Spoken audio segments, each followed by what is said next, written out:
اعوذ باللہ من الشیطان الرجیم بسم اللہ الرحمن الرحیم۔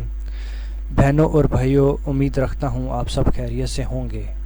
میرا جو آج کا ٹاپک ہے وہ نماز و عبادت کے حوالے سے ہے۔ انشاءاللہ امید کرتا ہوں یہ ٹاپک آپ کو میرا بہت پسند آئے گا۔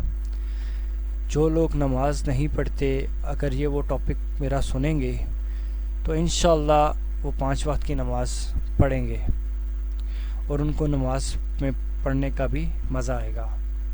علامہ اقبال فرماتے ہیں، یہ ایک سجدہ جسے تو گراں سمجھتا ہے، 1000 سجدوں سے دیتا ہے آدمی کو نجات۔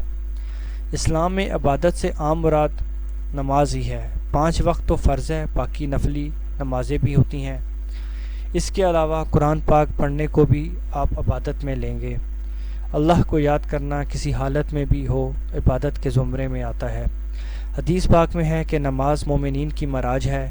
کاش لوگ نماز کو اسی طرح پڑھنے کے قابل ہو جائیں کہ اہم بات یہ ہے کہ طریقے سے کی گئی کم عبادت بھی بے سری زیادہ عبادت سے بہتر ہوتی ہے۔ 5 وقت کی نماز کے فوائد سے تقریباً ہر مسلمان واقف ہے۔ میں اس کی تفصیل میں نہیں جاؤں گا کیونکہ آپ کو بے شمار کتابیں اس موضوع پر مل سکیں گی۔ میرا مقصد نماز و عبادت کے اس پہلو کے بارے میں لوگوں کو آگاہ کرنا ہے جہاں عام لکھنے والوں کی نظر نہیں جاتی۔ ایک بات تو یہ ہے کہ نماز میں انسان کو اتنی لذت ملتی ہے کہ انسان اس کا عادی ہو جاتا ہے۔ خود میں نے دیکھا کہ دوسرے مذاہب کے لوگ ہماری نماز دیکھ اور محسوس کر کے ہی مسلمان ہو گئے ہیں۔ نماز کا بڑا فائدہ جو اکثر لوگوں کو معلوم ہے کہ یہ سکون دیتی ہے۔ ذہنی سکون نہ ہونے کی صورت میں انسان نشہ، جوئے، جنس پرستی اور سینکڑوں کی طرح کی برائیوں میں مبتلا ہو جاتا ہے، جو کہ آج کل کے بہتذیب معاشرے کا سب سے بڑا مسئلہ ہے۔ سارا دن آپ جو کچھ بھی کرتے ہیں اس سے آپ کا ذہن تھک جاتا ہے۔ جو لوگ بہت مصروف رہتے ہیں ان کا ذہن گھبرایا ہوتا ہے۔ نماز آپ کے ذہن کو آرام دے کر واپس نارمل حالت میں لے آتی ہے۔ تھکی ہوئی حالت میں آپ کا ذہن مضبوط نہیں ہوتا۔ آپ اگر اہم فیصلے اس وقت کریں تو غلطی کا بہت امکان ہوگا۔ اسی طرح گھبرائی ہوئی حالت اور جلد بازی میں فیصلہ کرنا بھی پاؤں پر کلاڑی مارنے والی بات ہے۔ نماز آپ کے ذہن کو واپس سکون کی حالت میں لے کے آتی ہے۔ سکون کی حالت میں ہر کام بہتر طریقے سے ہوتا ہے۔ پھر آپ کا جسم بھی مشین کی طرح ہے۔ چلتے چلتے جب مشین گرم ہو جاتی ہے تو اسے ٹھنڈا کیا جاتا ہے۔ اگر اسے گرم بھی چلاتے جائیں تو مشین سیز ہو کر خراب ہو جائے گی۔ نماز آپ کو 10 منٹ کے لیے پڑھتے ہیں، لیکن اگر آپ اس کو کھو کر خشوع اور خضوع کے ساتھ پڑھیں تو 10 منٹ کے بعد آپ کا ذہن اور جسم ایسے ہی تازہ اور پرسکون میں ہوگا جیسے صبح اٹھنے کے بعد ہوتا ہے۔ عام لوگ یہ سوال کریں گے کہ 10 منٹ کی نماز میں ہم 6-7 گھنٹے کی نیند کی کمی کس طرح پوری کر سکتے ہیں؟ بات یہ ہے کہ ہمارے جسم اور ذہن میں انرجی کا بہت بڑا ذخیرہ ہر وقت محفوظ رہتا ہے۔ ذہن کو تھوڑی دیر سکون دیں، وہ اپنا چکر پورا کر لے گا۔ اس کی مثال آپ اس طرح لے سکتے ہیں کہ آپ بڑے تھکے ہارے کام سے گھر پہنچتے ہیں۔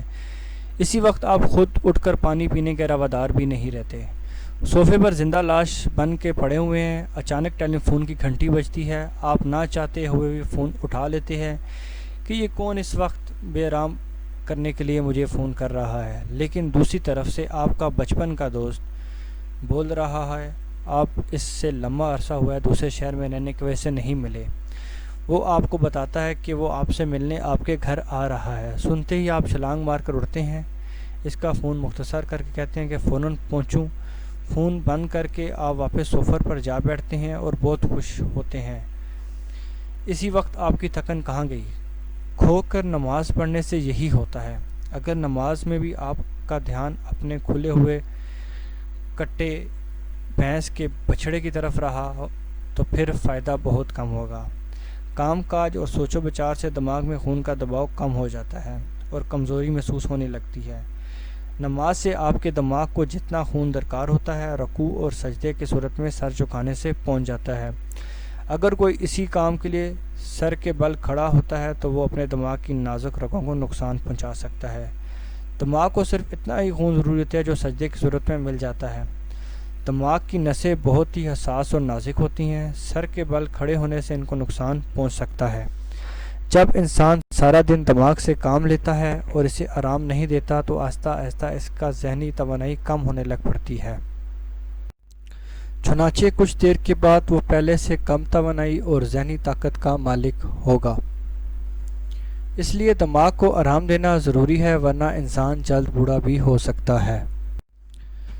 نماز پڑھنے کا صحیح طریقہ یہ ہے کہ اسے خشوع اور خضوع سے، یعنی اس میں توجہ کر کے اور کھو کر پڑھیں۔ اگر آپ کا ذہن اس وقت بھی گھریلو یا مادی مسائل میں پھنسا ہوا ہے تو آپ کو فائدہ تو پھر بھی ہوگا مگر کم ہوگا۔ بہرحال نماز فرض ہے، خشوع و خضوع فرض نہیں ہے۔ نماز بہرحال آپ نے پڑھنی ہے، آہستہ آہستہ آپ کو کھو کر پڑھنے کی عادت ہو جائے گی۔ اس کے مطلب پر توجہ رکھیں، کیونکہ اللہ انسان کے کانوں سے ہی سنتا ہے۔ نماز سر سے پاؤں تک خصوصاً جسم کے سب جوڑوں کے لیے ہے، ایک مکمل قسم کی ورزش بھی ہے۔ نماز پڑھنے کا طریقہ جو رسول اللہ صلی اللہ علیہ وسلم کا تھا کہ آرام اور سکون کے ساتھ پڑھتے تھے۔ آپ صلی اللہ علیہ وسلم کا رکوع اور سجدہ اور رکوع سے سر اٹھا کر کھڑا ہونا اور دونوں سجدوں کے درمیان بیٹھنا قریب قریب برابر ہوتا تھا۔ یہی صحیح بخاری میں تحریر ہے۔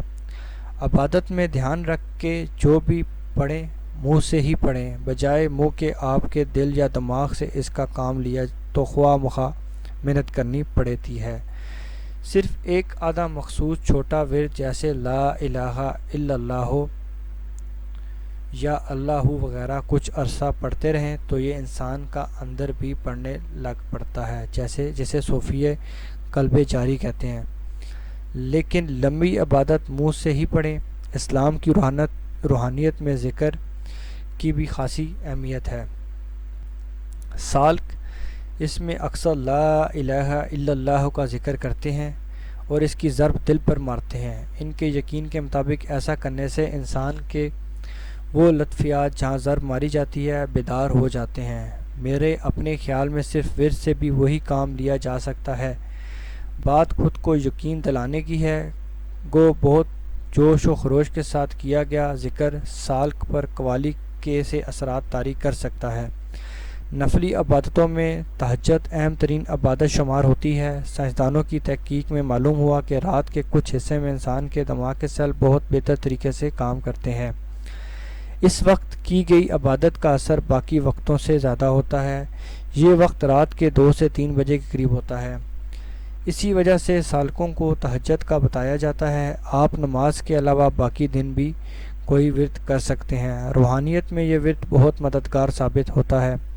یا ورد آپ نماز میں موجود کسی بھی دعا یا سورت کا کر سکتے ہیں۔ نماز میں موجود سب الفاظ کا ہر مسلمان ورد کر سکتا ہے۔ اس کے علاوہ 6 کلموں میں سے کسی کا ورد کر لیں، لیکن ورد کی سب سے اچھی صورت یہ ہے کہ آپ کسی روحانیت کے ماہر سے کوئی ورد پوچھیں اور پھر شروع کر دیں۔ جو حضرات کسی پیر کے مرید ہوتے ہیں ان کو وہ پیر سے مل جاتا ہے۔ دوسرے لوگ کسی بھی اچھے روحانی سے ورد لے کر شروع کر سکتے ہیں۔ جو کچھ بھی آپ پڑھتے ہیں اس کا مطلب سمجھیں اور ان کو ذہن میں بٹھا لیں، پھر اس کا بڑا جلد صحیح اور گہرا اثر ہوتا ہے۔ درود شریف کا ورد سب سے افضل اذکار میں شامل ہوتا ہے۔ اس کا قرآن میں بھی ذکر آیا ہے۔ اسلام کی روحانیت عشق کی راہ ہے۔ اس میں رسول پاک صلی اللہ علیہ وسلم پر درود بھیجنے کے بے شمار فائدے ہیں۔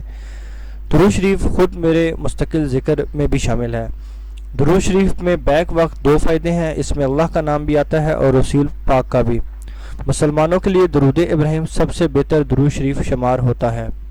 ساری دنیا کے مسلمان اسے پڑھتے ہیں۔ دنیا میں زیادہ پڑھی جانے والی چیز کا اثر زیادہ سمجھا جاتا ہے۔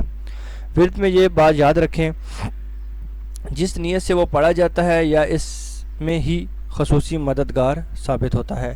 آپ کی نیت واضح ہونی چاہیے۔ آپ جو بھی دعا یا ورد پڑھیں چند دنوں یا ہفتوں میں خود پر اور اپنے آس پاس اس کا اثر ضرور دیکھیں۔ ان دونوں کچھ وقت اکیلے اور سکون سے بیٹھ کر اپنے روزمرہ کے واقعات کا جائزہ لیں۔ آپ کے حالات حوصلہ بہتر ہو رہے ہیں یا الٹا چل رہے ہیں؟ بہتری کی صورت میں اسے ہی جاری رکھیں، خرابی کی صورت میں اسے چھوڑ دیں، کچھ اور تلاش کریں۔ کوئی بھی عبادت یا ورد 21 دن کے بعد اپنا صحیح معنوں میں اثر کرنا شروع کرتا ہے۔ یہ مغربی نفسیات دانوں کے تجربات میں معلوم ہوا ہے۔ جو بھی عبادت، دعا یا ورد آپ کرتے ہیں اس کے معنوں پر غور کریں۔ اگر معنی معلوم نہ ہو تب فائدہ کم ہوتا ہے۔ پڑھتے وقت لفظوں کے مطلب پر دھیان کریں تو یہ اثر زیادہ فائدہ مند رہتا ہے۔ پھر کسی بھی ورد کے طاقتور اثرات کا اعتقاد ہونا بڑی لازمی چیز ہے۔ یہ جو میں نے ابھی آپ کو نماز و عبادت کے حوالے سے چیزیں میں نے گائیڈ کی ہیں، انشاءاللہ امید کرتا ہوں آپ کو اچھی لگیں گی۔ یہ میرا پارٹ 1 تھا نماز و عبادت کے حوالے سے۔ انشاءاللہ پارٹ 2 بھی میں جلدی ہی بیان کروں گا۔ امید کرتا ہوں آپ سب کو یہ ویڈیو اچھی لگے گی۔ السلام علیکم، اللہ حافظ۔